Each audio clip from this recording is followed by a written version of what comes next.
Move Moritel, un monde nouveau vous appelle.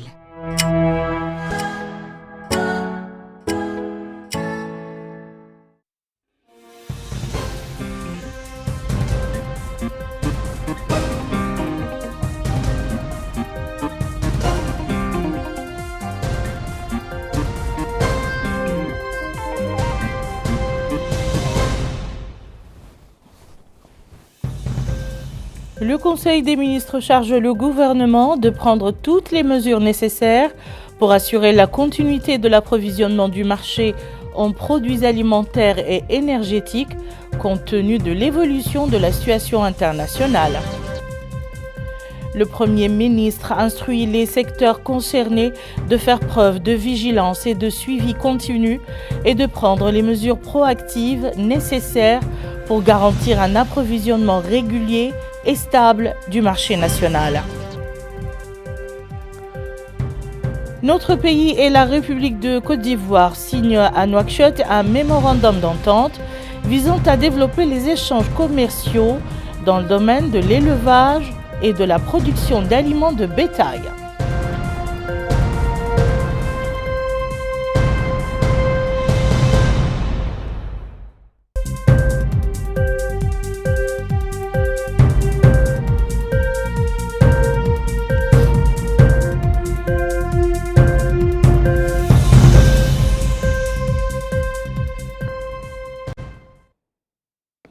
Bonsoir et bienvenue dans le journal, mais d'abord cet entretien téléphonique entre le président de la République Mohamed El-Cheikh Al-Ghazouani et le roi du Bahreïn, Hamad Ben Issa Al Khalifa, suite aux récentes attaques subies par le royaume.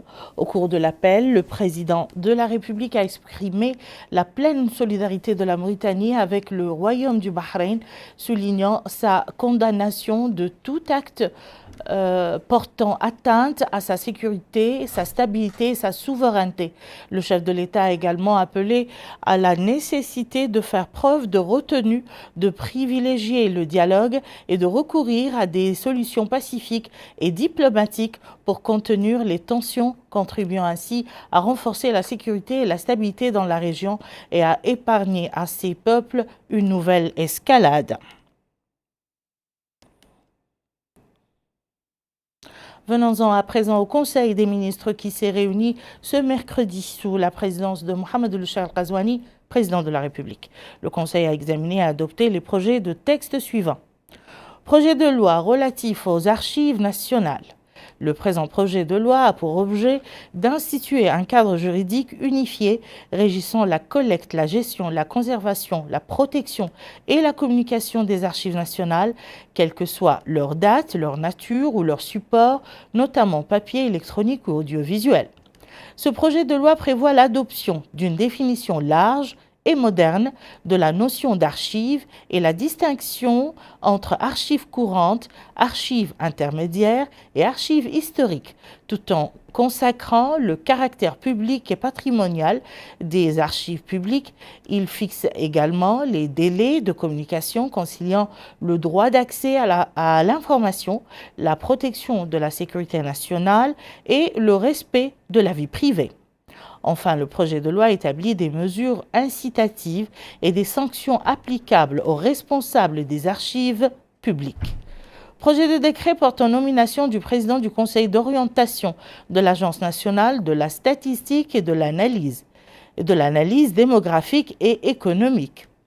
Projet de décret portant nomination du président du conseil d'administration du centre hospitalier de Nouadhibou.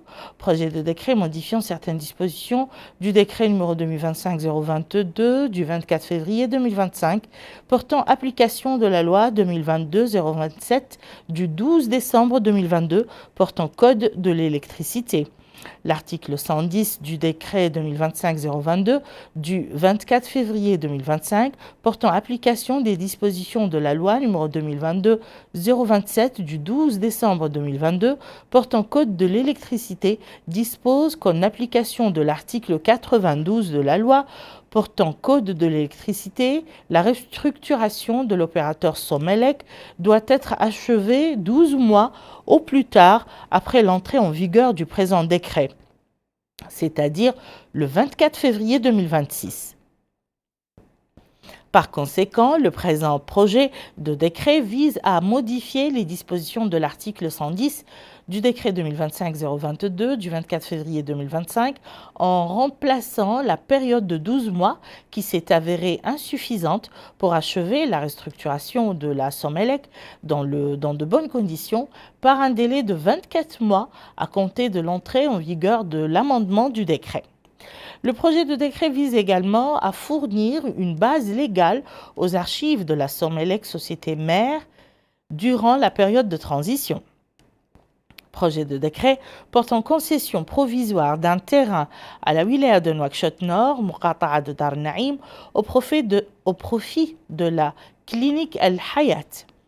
L'objet de la concession d'un terrain de 5010 mètres carrés situé dans la zone de l'ancien aéroport de Nouakchott à la clinique El Hayat, sur lequel sera construit le siège officiel de la clinique, comprenant des infrastructures modernes dédiées à l'hémodialyse, intégrant les normes de sécurité, de confort et de capacité technique requises.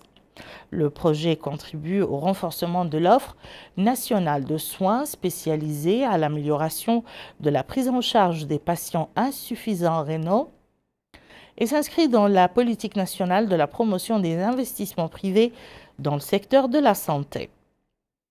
Projet de décret fixant les modalités d'application des dispositions relatives aux laboratoires relevant de l'Agence mauritanienne de sécurité sanitaire des aliments. Ce projet de décret a pour objet de fixer les modalités d'application des dispositions législatives relatives au fonctionnement de ces laboratoires en définissant leur mission en matière d'analyse chimique, physique et microbiologique des produits alimentaires, les procédures de leur accréditation ainsi que les mécanismes de leur coopération avec les autres services de contrôle relevant du ministère chargé du commerce. Ce projet de décret contribuera à renforcer le dispositif scientifique rigoureux des aliments et à harmoniser la référence technique des laboratoires nationaux afin d'assurer la protection des consommateurs, la préservation de la santé publique et de confronter la confiance des citoyens et des opérateurs économiques dans la qualité des produits échangés sur le marché national. Projet de décret portant nomination du président et des membres du conseil d'administration de l'Office national du tourisme. Au cours de cette réunion et en raison de l'évolution de l'actualité internationale, le président de la République a instruit le gouvernement de prendre toutes les mesures nécessaires pour assurer l'approvisionnement régulier du marché national en produits alimentaires et en hydrocarbures en quantité suffisante et à des prix adéquats. Le ministre des Affaires étrangères, de la coopération africaine et des Mauritaniens de l'extérieur a présenté une communication relative à la situation internationale. Le ministre de l'Intérieur, de la promotion, de la décentralisation et du développement local a présenté une communication relative à la situation intérieure. Je le disais dans les titres, le Premier ministre Mokhtar Ould Gheddiaye, en application des instructions du président de la République, Mohamed El Cheikh El Ghazouani, a enjoint lors de la réunion du comité ministériel les secteurs concernés à faire preuve de vigilance et de suivi continu et de prendre les mesures proactives nécessaires pour garantir un approvisionnement régulier et stable du marché national. La réunion s'inscrit dans le cadre des hautes directives du président de la République visant à protéger le pouvoir d'achat des citoyens, à renforcer la sécurité alimentaire nationale, à garantir la stabilité des prix et à prendre les mesures préventives nécessaires pour atténuer l'impact des fluctuations internationales sur le marché local. La réunion a été consacrée à l'examen de la situation du marché local en termes de disponibilité des produits de base et de régularité de leur approvisionnement. L'état d'avancement des commandes en cours et leur suffisance pour couvrir les besoins nationaux au cours de la période à venir ont également été évalués. Le comité a également abordé l'évolution des marchés mondiaux, les fluctuations potentielles des prix de certains produits de consommation qui pourraient en découler et leurs répercussions sur l'approvisionnement et les prix. Hier soir, le Premier ministre Mokhtar Ould Ghaya a saisi sa réunion avec le comité ministériel consacré à l'évaluation de la situation actuelle et des perspectives de la production locale de riz pour ordonner la formation de comités techniques spécialisés chargés d'étudier les problèmes persistants et de proposer des solutions pratiques pour les surmonter. Cela dans le but d'accélérer le rythme de la mise en œuvre des décisions du comité ministériel concerné afin d'obtenir des résultats tangibles dans le développement de la filière rizicole. Au cours de la réunion, le niveau de mise en œuvre des décisions issues de la réunion du comité ministériel a été examiné, où des progrès considérables ont été enregistrés au niveau de la réalisation, tout en soulignant que certains points nécessitent encore plus d'efforts et de traitements pour garantir l'atteinte des objectifs fixés.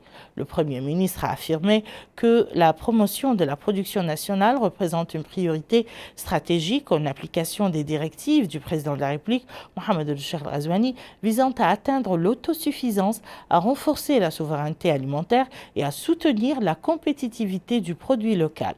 Il a également souligné la nécessité d'assumer la responsabilité et de travailler à la réalisation d'un véritable développement dans le domaine du riz en tenant compte du soutien à l'emploi de la main-d'œuvre nationale, du renforcement du partenariat avec le secteur privé et de la promotion de la participation de tous au processus de développement de notre produit en impliquant les institutions d'enseignement supérieur et de recherche scientifique ainsi que les bureaux d'études spécialisés. À la fin de la réunion, le Premier ministre a réitéré la détermination des autorités publiques à continuer de soutenir la production nationale et à prendre les mesures nécessaires pour assurer sa durabilité et renforcer sa contribution au développement économique. Notre pays et la Côte d'Ivoire entendent renforcer leur coopération dans le domaine de l'élevage. Les ministres de l'élevage, Sidi Ahmed Ould Mohamed, et son homologue ivoirien des ressources animales et halieutiques, Sidi Tiemoko Touré, ont dans ce cadre signé un mémorandum d'entente destiné à renforcer les échanges commerciaux dans le domaine de l'élevage et des aliments de bétail. Récit de Bokar Baylaba. Premier acte, c'est cette séance de travail à laquelle ont assisté les membres des délégations mauritaniennes et ivoiriennes. Et à cette occasion, le ministre de l'élevage, Sidi Ahmed Ould Mohamed, et le ministre ivoirien des ressources animales et halieutiques, Sidi Tiemoko Touré, ont passé en revue la coopération bilatérale dans le domaine des ressources animales et les moyens de la renforcer. Cette séance s'inscrit dans une dynamique de diplomatie économique portée par les plus hautes autorités des deux pays, en vue d'harmoniser les stratégies et de consolider les partenariats pour un développement durable et inclusif du secteur de l'élevage.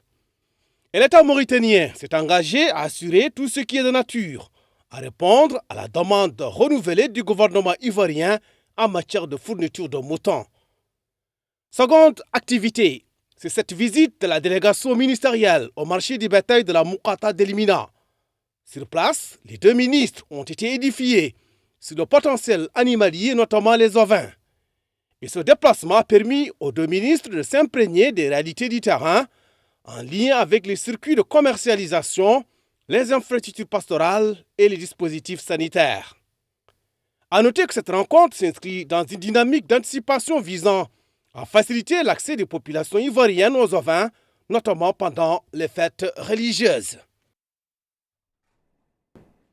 L'actualité est marquée par ailleurs ce jour par les travaux d'un atelier scientifique organisé par l'Union des universitaires et intellectuels mauritaniens à l'occasion du lancement de la saison culturelle annuelle de l'Union qui vise à consolider la culture de la recherche scientifique et à renforcer le dialogue académique. Fatima Tadeh.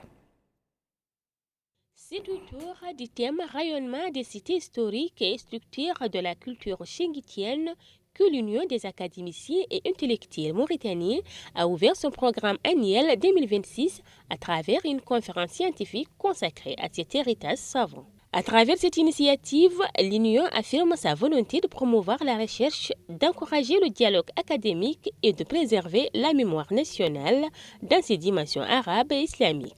Pour les organisateurs, il ne s'agit pas seulement d'évoquer le passé, mais de rappeler que ces cités historiques ne relèvent pas uniquement de la mémoire, car elles demeurent bien vivantes. Ce sont elles qui ont fondé les Mahadras et qui continuent aujourd'hui de façonner le présent culturel et intellectuel du pays. Elle occupe, selon les intervenants toujours, une place centrale dans les politiques de développement et de valorisation culturelle. L'occasion pour la présidente de l'Union de rappeler que ces cités savantes ont aussi créé un espace scientifique unique fondé sur la centralité du savoir et la transmission des connaissances. Les autorités locales et les délégations participantes ont également salué la qualité de l'organisation et la pertinence des thèmes abordés. En marge de la rencontre, plusieurs communications ont porté sur la culture chinguitienne, l'organisation des Mahadras et les liens entre sciences religieuses et linguistiques. Les expositions Ramadan continuent au 14e jour du mois sacré d'attirer de nombreux clients venus s'approvisionner en denrées alimentaires diverses et à des prix subventionnés. Ce soir, Maïmouna Lo nous fait découvrir les différents stands de l'exposition de Tavrazen et l'appréciation qu'en font les consommateurs. 9 foires relatives au Ramadan sont réparties entre les 3 wilayas de Nouakchott. À l'image de celle-ci, dans la Moqata de Tavrazen offre une abondance de produits et attire quotidiennement les acheteurs venus se procurer leurs besoins essentiels en denrées alimentaires les plus consommées à des prix abordables tout au long du mois béni. Dans son allocution, le coordinateur explique que sous ces tentes, les consommateurs trouvent une grande diversité de denrées alimentaires, légumes variés, quelques produits laitiers locaux, viande, poissons, etc. Il souligne que ces produits restent disponibles tout au long du mois sacré à des prix compatibles avec leur pouvoir d'achat.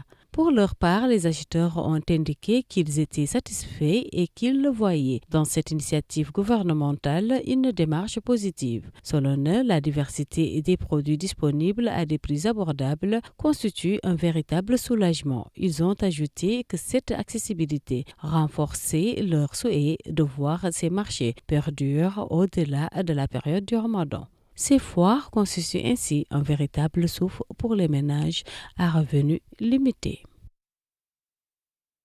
Ainsi prend fin ce journal. Je vous en rappelle les principales informations. Le Conseil des ministres charge le gouvernement de prendre toutes les mesures nécessaires pour assurer la continuité de l'approvisionnement du marché en produits alimentaires et énergétiques compte tenu de l'évolution de la situation internationale. Le Premier ministre instruit les secteurs concernés de faire preuve de vigilance et de suivi continu et de prendre les mesures proactives nécessaires pour garantir un approvisionnement régulier et stable du marché national. Notre pays, la République de Côte d'Ivoire, signe à Nouakchott un mémorandum d'entente visant à développer les échanges commerciaux dans le domaine de l'élevage et de la production d'aliments de bétail.